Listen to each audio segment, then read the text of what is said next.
right. And some people are like, why should you have to say this? Because if you can't say who you really are, you will not be able to make progress because you're going to be hiding behind. And that's what people do. Then they hide because, and it's the self-protection. It's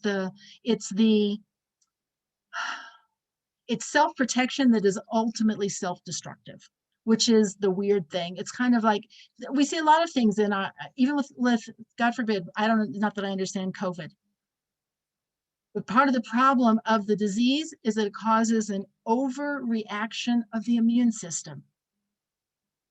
And that's what kills the person. It's like, well, thanks a lot for that immune system.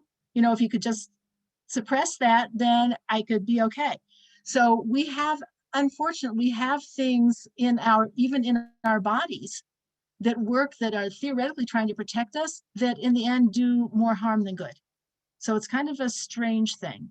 But our minds, for sure, which in a way it's a very inspiring concept, how important it is to a person to be good in their own eyes, because God has implanted in us the desire to be good. And we're going to be good one way or another. Either I'm going to be good by really being good, or I'm going to be good by creating something that makes me feel good. And those are going to be the two paths. And the challenge is, and he said this about people he worked with, the smarter and the more intellectual the patient was, the more difficult they were, because they could concoct such sophisticated reasons that they then believed and were entrapped by. So somebody who's like not so smart, their excuses were very thin. But a person who was really advanced, they could probably quote you. Said the worst is somebody who is a scholar in any area. Well, the reason I did this, in fact, they would even use the Torah. They would find they would find some sentence and take it out of context to justify what they are doing. It's like, that's called, it says the Torah is a double-edged sword, that it can be used either to distort or to heal. And when that happens, you have to be very careful. So since we're all really smart people, who are the people who need to be the most careful? Smart Jews. Like, we have to be really careful, because we're the ones who are going to come up with the most crazy things to justify what we want to do, and how we're all an exception. And it's interesting. This is challenging to say. People should just be honest. And people always say, well, people should just be honest. Like, people should just be honest. When we look at the Torah and we look at the mitzvot, performing and fulfilling all the mitzvot, it's challenging. It's hard. It's challenging. It's time consuming. It can be expensive. It goes against the grain for much of American Western ideas. We're swimming upstream, and it's very challenging. And instead of someone saying, you know what, I'm just not there yet, it's just not something I can do. Instead, coming up with a thing of like, well, God doesn't really, I'm an exception. God doesn't really want that from me. I'm not really obligated in that because I'm different. It's a new year. It's a new era. That's old fashioned. Saying those things, that's denial. Instead of saying, you know what, I agree with this, but I'm not ready to do it. I can't quite get myself there. That's honest. That is honest. But that's a very hard thing to say, because most people don't want to live in that place of, this is here and I'm here and I'm not quite ready to get there. But that is really the place where growth happens, because if there is not something that is pulling us and we've redefined the expectation to where I'm at, that's called making ourselves into God. We've made ourselves into the authority.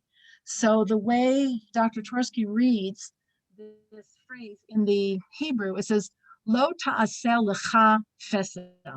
Don't make yourself a carved image. But ta'aseh lecha really means don't make yourself into a graven image. Don't make yourself into God. If you can't quite meet the whatever, fine, just say that. And you may never in your whole life. And there are going to be things like, whoa, that's just so out of my league. I don't think I can really ever get there. But that is not a comfortable place to be. But it's an honest place to be, and it's a growthful place to be, because then situations will come up where you say, like, well, maybe I can make a little step in the right direction. And that's what's hard, because once we've identified my reality is the ultimate reality, I have no reason ever to move away from that. Why would I? I've defined it as my reality. That is the authority. So making myself the authority is the way I make myself into God. And that is a very challenging. Comments, thoughts? Darlene, yes, and then Sorry, Etta. I was just, it was interesting that in the English adultery, the focus on the eye. In Hebrew, is adultery, is it avodah zarah?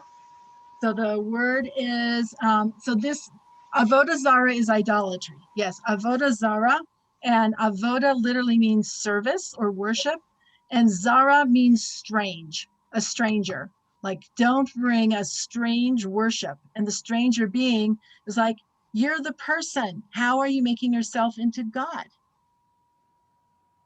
Like, Okay. that's the ultimate chutzpah. Okay. I was just wondering if the Hebrew had this as much, when you break it down, the same Yeah, kind of meaning. it It's doesn't. a little different, but okay. Yeah, it's a little different. Where it is the same, Darlene, is the fact where it says ta'aseh lecha, to make yourself. Yourself. So Make yourself into this God. It's like, don't make yourself into God. And that is human nature. It is human nature to want to call the shots. I like, we have a resistance to authority that is inherent. All you have to do is look at what age? Let's see. The terrible twos, I think, now start at what? 11 months old, 9 months, whatever. As soon as they start talking, as soon as you tell a little child, it's time to go to bed. No, that's considered part of good human development, is the resistance to authority. You're not going to tell me what to do. You're not going to tell me what to do. This is something that we are born with, and it has a benefit, because we are supposed to think greatly of ourselves. We are supposed to think that we are next to God. We are supposed to think that we have authority, but we just have to remember the context of the whole thing. So it's great if you have a 2-year-old or 3-year-old, and every time you ask them to do something, they got yes, mommy, yes, daddy. Well, you got trouble.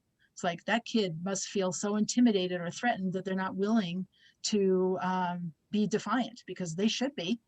If you have this age kid that's not saying no, no, no, no, then you got a problem. So this is part of who we are, but our goal is to grow with that. This is what we're celebrating at a bar bat mitzvah. We are celebrating the fact that a child is reaching the age where they are now going to have to deal with their inclination to not follow the mitzvot at the very time when they become obligated to follow the mitzvot. That's the celebration. When they're little kids, so maybe they like going to synagogue, they like doing this, they like doing that. Having taught bar and bat mitzvah students for 20 years, the parents inevitably would say to me, ugh, why do they have to celebrate this at this age, just when they're turning into so defiant and adolescent and annoying? That's what we're doing. Like, yep, just at the moment, then when they become obligated is when this adolescence of, I'm not doing what you're saying, you're not the boss of me, that flares up, because their reward then increases. Because the reward is not only for doing the mitzvah, but for overcoming the resistance to accepting authority. And it's a huge challenge, and people struggle with it their whole life in one realm or another. Everybody has their easier places and they're not easier places. So when people say, I like doing the Jewish things that resonate with me, that sounds lovely. Except what it really means is I'm worshiping myself. My litmus test is me. And if it passes my muster, then I do it. And if it doesn't, I don't. Rather than saying all I'm prepared to do at the moment are the things that are comfortable for me, I'm not really ready to do anything else. Like, that's honest. That is honest. So making that distinction is the difference, because nobody's saying we have to be perfect or that we have to do, I mean, we're supposed to do everything. We're obligated in everything. Everybody's equally obligated. That's another thing that people doing, like, oh, I'm this kind of a Jew, I'm not obligated. Well, these people are obligated. Like, all of us are equally obligated, the same as Moses. There's no difference. We're all equally obligated. If I want to say I'm just not up for it, whatever, I don't know enough, I don't have enough time, I don't have enough energy, I don't have enough interest, then say that. Then just say it, instead of creating a new reality to suit whatever it is we feel like doing. So this is what that commandment is all about. So it has less to do with actual idols being fashioned than it does with the idolatry of forming myself into my own authority and my own ultimate designer of reality. And that is the biggest challenge that that humanity faces, and Jewish people face as well. It's very, very hard for us. Thoughts, questions, challenges? Anything along those lines? Etta, yes. I just remembered that for many years we had an expression that we used, my husband and I. We were unobservant Orthodox. Exactly. That's exactly. We believed everyone else should do everything, but we really wanted to start with, like, giving up, I don't know, shellfish or something. And that's which is great. Amazing. And that's the thing, saying that I accept that this is what the standard is. It was hypocritical, but it was good for us. Yes, this is where I'm at. Fine. And, to live with that, okay, it's not comfortable. That's true. But it's intellectually honest, and it keeps us for a potential for growth, which means if something comes along that we would have an inclination to do, we're more likely to do it, because there's a little tiny, and we don't like this either, there's a little tiny nagging feeling in the back of our minds that's saying, when you're ready, it'd really be good if you move forward on this. So we don't like that. We want, like, stop bothering me and don't tell me anything. And I just want to do what I want to do. And it's like, that is, that's just not going to work. It's not going to work. That's not what we signed up for. So we all stood there. We all signed up for it. Darlene, what were you going to say? In some areas, I have the opposite problem, where I can fast pretty easily on a fast day. I'm very disciplined. I keep kosher, and I'm able to say no to other things. But things that I can have, I do not have the self-discipline. I feel like I always need some sort of authority over me to say, no, you can't do it. And then I listen. I had to go to the doctor yesterday just for a regular checkup. And like beforehand, I'm like, okay, don't eat so much this week. Don't eat things with cholesterol. I'm going to have my things. Like, I can't do it on my own. I need something that's like the opposite, right? That is so true. And I have to say that also works for a lot of people. It's like having, when your mother told you with the kids that, if somebody is tempting you to do something, just say, my mother won't let me. Just say something like that, and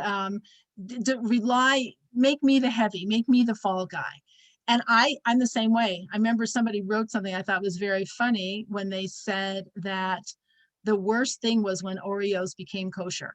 That as long as they had lard in them, they weren't touching them. There was no way they were going to touch them. And as soon as they became kosher, it was like, oh, great. Now I'm going to be eating Oreos because I don't have the willpower. It helps to have the authority. It actually does help to have the authority. So we have both things. We have, I don't want the authority to do the things that I don't want to do, but it helps to have the authority to do the things I do want to do when I can't quite muster up my own whatever, self, willpower, whatever. It helps to say, God wants this from me. I'm the same thing with the fasting. No problem fasting. If God ordains it, I'm fine. Any other fasting, count me out. Annette. I was just going to say it had to do with what Darlene just said about her doctor visit, with what you had said a few minutes ago about how I guess I'm smarter than the average bear, the smarter they are, the crazier the concoction you will make to get around, to do what you want to do. My annual is always around my birthday. That is just because it's always worked out that way. But it's also always right after Shavuos, like that same week. So Of the cheesecake and the blintzes and the, yeah. that's my reasoning for why my cholesterol is high, because my appointment always falls right after Shavuos. That is the reason. And it probably has nothing to do with how you've been eating for the past year. It is really only because of Shavuos. I'm sure of it. Absolutely. And that's like when I weigh in on, Sunday morning and I've gone up 2 pounds and I'll say, I'm sure it was just the salt, in the chicken marinade, like this past weekend when I made an onion chicken that had like onion soup mix. I'm sure it was the salt. It's like, okay, well now it's Tuesday, and is it really the salt is still there? I'm thinking probably not. I'm thinking maybe it was the butterscotch brownies and the espresso bars and the extra whatever. But no, so we do that too. So think about what we do. We do that, and we've talked about this before because it's a good metaphor for eating, the rationalizations that we have. If somebody's on a diet, then you can always come up with a reason why you shouldn't be on it. It's my birthday, it's your birthday, it's his anniversary, it's her anniversary. It's I just COVID. got bad. Yes, it's COVID. It's COVID. It's not COVID. I got the vaccine. I didn't get the vaccine. I'm happy, I'm sad, I'm worried, I'm stressed, I'm tired. It's like you can come up with, when I say you, I mean me, I can come up, if you ever need a reason of why you should get to do something that you shouldn't do, just call me, because I can come up with the best reasons ever on why you should deserve to get to do something. And usually they're things that give us pleasure. So even if they're self-destructive, which is the other piece, is the things that we're usually looking to do are giving us some sort of a payoff. It's because they're pleasurable for us. And, it's also says, if you have a philosophy that just happens to support everything you naturally want to do, you should be a little suspicious, a little skeptical that it just so happens that the perfect life is the one you are leading. If you have a philosophy that is asking you to reach into yourself and to rise above yourself in some way, that's probably something to pay attention to. Not necessarily, but you should at least ask the question. You should at least ask the question. So yes, as Annette said, we can come up with, I remember going to my doctor because I had a partial thyroidectomy when I was in my 20s, but I'm not on any thyroid medication. So at one point I put on a fair amount of weight. So I made an appointment with my doctor because I was convinced, my little story I told myself, that the reason I had gained weight was because my thyroid was out of whack. Now, this was actually made some sense because I do only have partial thyroid and I'm not on any thyroid medication. So I actually spent money and time to go to the doctor to have him run the tests and blood tests, which I'm not really a big fan of, because what I wanted him to say is, oh yes, your thyroid isn't high enough. I'll give you some medication. So the tests come back and I'm like, so he says, well, your thyroid is functioning perfectly fine. And I'm like, it is? It's like the worst news ever. I mean, now how stupid is that? Your body's functioning perfectly fine. And I was upset by that. I said, well, what do you think the problem is? So he goes and just pointed like, well, don't tell me that. I want there to be a problem. So, which of course, God forbid, I don't want there to be a problem. But I would rather have a pill, which is stupid, than like take responsibility for my mouth. So Dr. Twersky also said the same thing, that he had a patient who just kept insisting that he do brain scans and MRIs and things because she wanted to think that the reason she was doing the self-destructive behavior she was doing is that there was like a tumor or that there was something that was causing it. And he said, why do you keep asking me to? No, there is nothing physiologically wrong with you. Why do you want there to be something wrong with you? It's like, because it's a really good excuse. I was born that way. I can't help it. That's my nature. This is what I do. All these things, cop out. So he said that this is something that we do. And, it's easiest to point to extreme situations of somebody who has addiction issues or whatever, but we're all kind of addicts in a way to something, or we have the thing that trips us up. And whatever that is going to be our little idolatry, where we make up a story about what something is, and we then live it out. So this is our challenge. Any other thoughts or ideas around this? Anything else? Okay, so our challenge then is to be, so just a couple of other examples of like the excuses that people make in other areas. Again, going to the place that we cannot be not okay with ourselves. Now you could say, oh, I know somebody and they're fine with being not okay about themselves, but that's not a healthy person. A healthy person needs to be okay with themselves, because otherwise it puts us in too much stress. So it says, think about somebody who is cheating on their taxes. Nobody says, you know what, I cheated on my taxes. Nobody says that. They will say, oh, you know, I got around the system. Or they'll say, and then if you can ask them like, well, why would you do that? They would justify it and say, well, do you know how much money the government wastes? I'm paying enough. And those freeloaders, and then there's Medicare fraud, and then there's this and that. And people, and those things, those are reasonable things to say. Those are not necessarily not true, but they are rationalizations. It has nothing to do with why somebody should not be paying their appropriate tax. Now, yes, consult your accountant to pay the right amount. Nobody's saying you have to pay more than you need to, but you cannot pay less than you are supposed to. That's called cheating.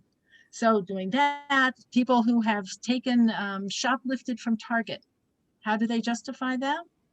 They're such a big company. They rip people off all the time. Do you know how much money they're making? They don't pay their money. They don't, very self-righteous. They don't even pay their employees enough money. Like, it's a mitzvah for me to steal from them. They're just like, this is twisted thinking. Instead of saying, no, my obligation is to be honest. If they're not paying their employees enough money, or they do whatever in the community, or they're this or that, has nothing to do with my personal behavior. That's called making yourself into an idol, making yourself into an authority, and rationalizing. So this is when we start justifying. So the more, usually the person who's justifying has a big story.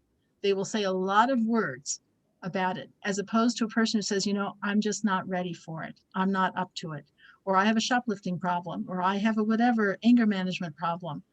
That's a short answer. The long answer is always about why they deserve to be able to do whatever they want, whenever they want, and why this person is wrong, and this person is bad, and this is an exception, and I'm an exception. And in fact, it's a mitzvah for me to do exactly what I want to do. So the more, is kind of that phrase, thou doth protesteth too much. So the more somebody has to say about all of this is usually a good sign that they're making up a big story, rather than just speaking the truth. So this is a mitzvah that is, on one hand, looks very simple. It's like, I'm not making any graven images out of anything. It's like, I might have made the worst graven image of all, which is myself, and dressed myself up as God and made myself my own authority and gone with that. So that's our challenge for the Torah. Is a person who is going to do that is not going to be able to observe any of the rest of the mitzvot, because they will always set themselves up as the litmus test. If it passes me, it passes, I'll do it. And in the end, that means I'm worshiping myself. So that is the mitzvah from this parsha of Yitro.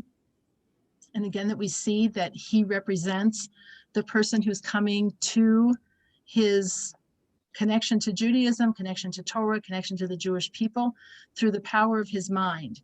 And one of his great strengths was that he was a critical thinker, and that he critiqued the other belief systems that were out there. It says he tried them all.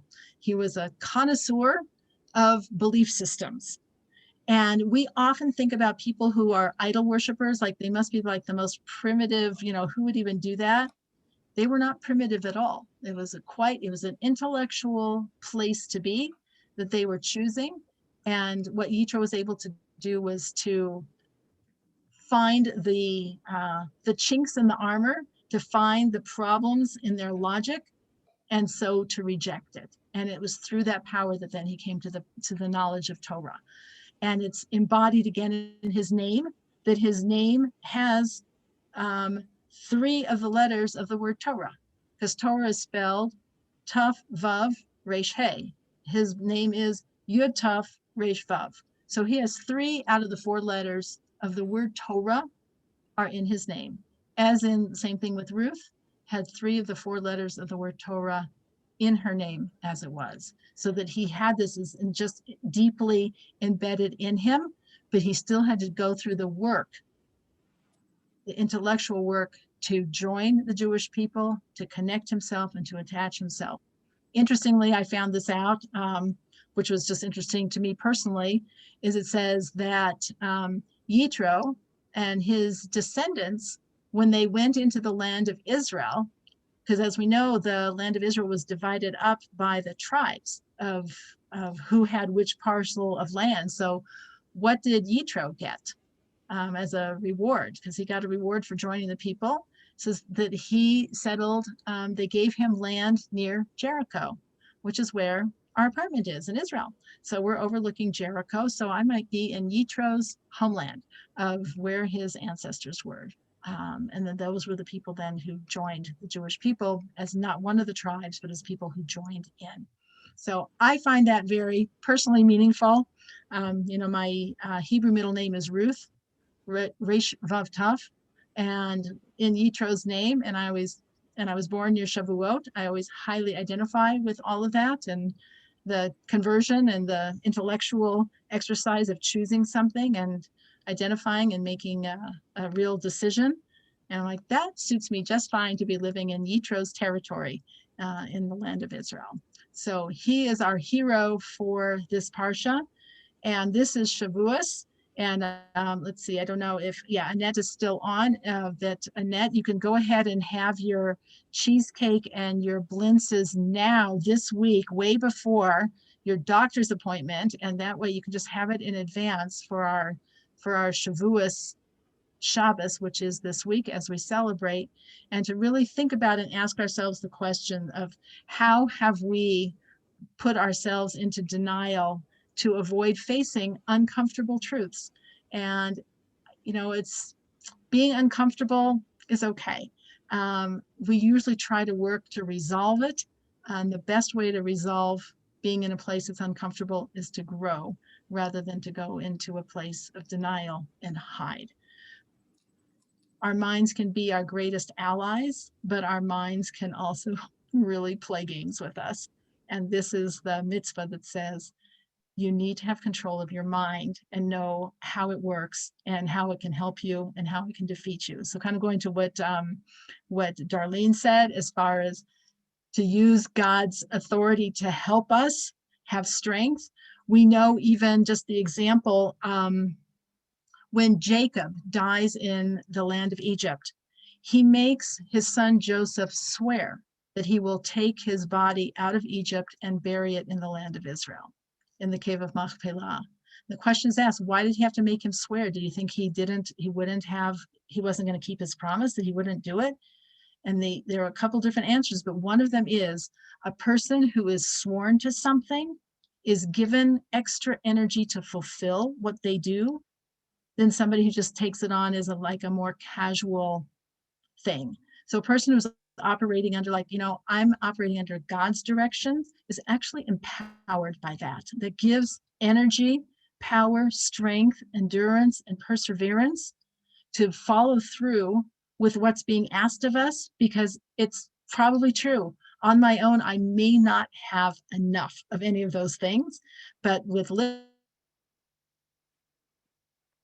we say, with God's help and God's authority behind me, I can soar higher, I can go farther, I can achieve more, because it's a push, because God is there to help me achieve, is not looking to hinder my achievement. So when it says God helps people in the direction that they wish to follow.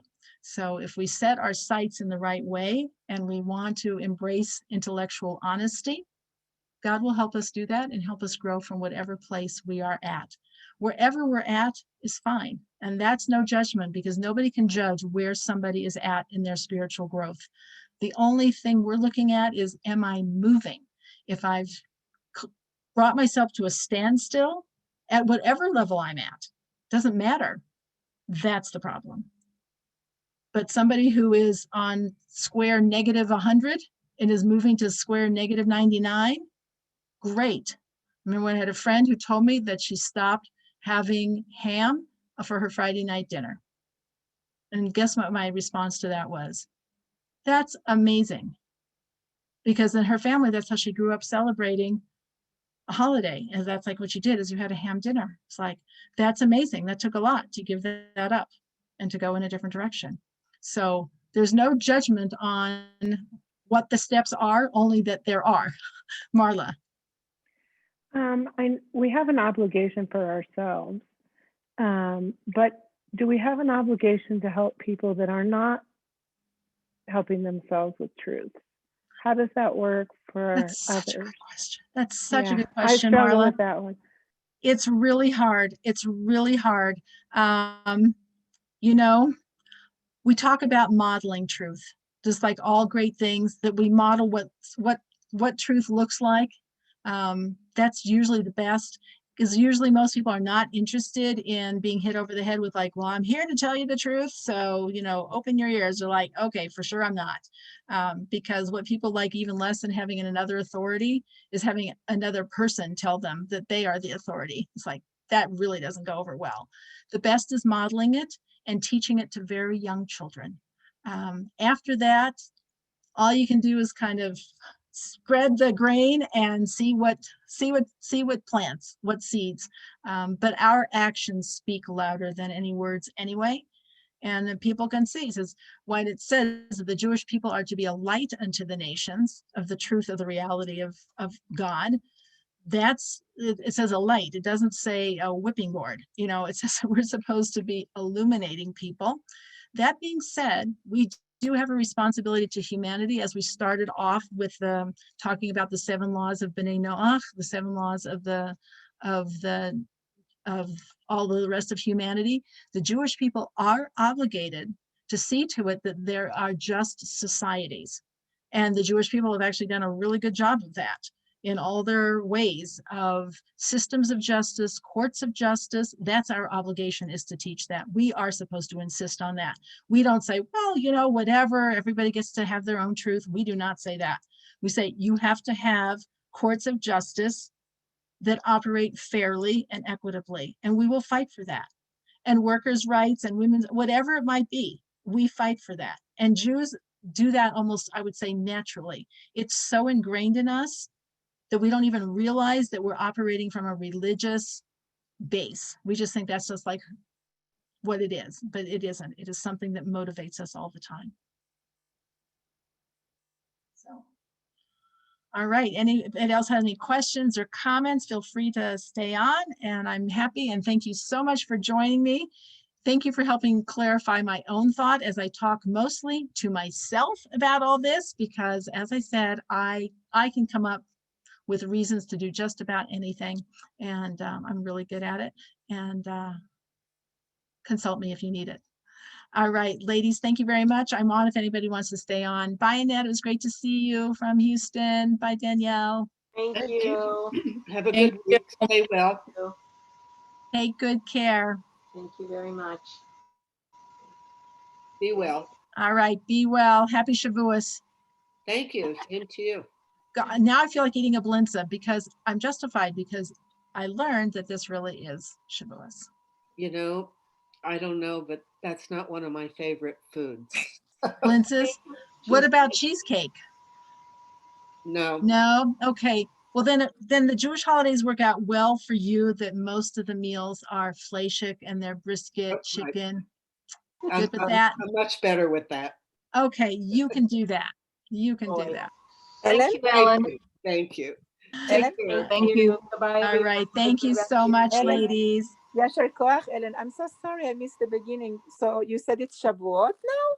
Yes, that whenever, as we've talked about before, that whenever something is being read in the Torah, it's as if it is happening right now. So since this week is about the receiving the Torah and Shavuos, so then it is in effect Shavuos this week. Wow. Okay. My So it's daughter called loves a Shavuot. The Shabbos will be called a Shavuot Katana. Shavuot. And then you said Yitro has the words of the Torah in him. Is that what you were saying? The letters. the letters yeah. of Torah. So he has a Taf, a Resh, and a Vav. Right, that's amazing. So he has 3/4. That's not bad. He has 3/4, just like Ruth, who also has Resh, Right. Vav, go. Taf. Fantastic. And what did I miss in the beginning? I'm so sorry. Let's see. We talked about Yitro himself and coming to the Jewish people through the power of intellectual No, inquiry. good boys. Good boy, And, Diesel. Come on, Diesel. and, Good boy, Diesel. and yes, so that's what we talked about in the Jewish people, Intellectual. and yes, through the intellectual process. Yitro. Yeah, he was amazing. Yes, Okay, so thank you very, very much. you are Yasher so Kohen. welcome. Baruch to you, everybody. Toda All rabba. right. Shavua Thank you tov, Yom so, Or. Shavua Tov, and Liz and Lisa and Esther and Marla and Gabi. It was great to have you with Toda me rabba. again. Thank you so Thank much. you, Ellen. Very Thanks, great class. Liz. Bye. All right. See you next week. I look Okay. forward to it. All Bye-bye. right. Take care. Bye bye. You too. Bye-bye.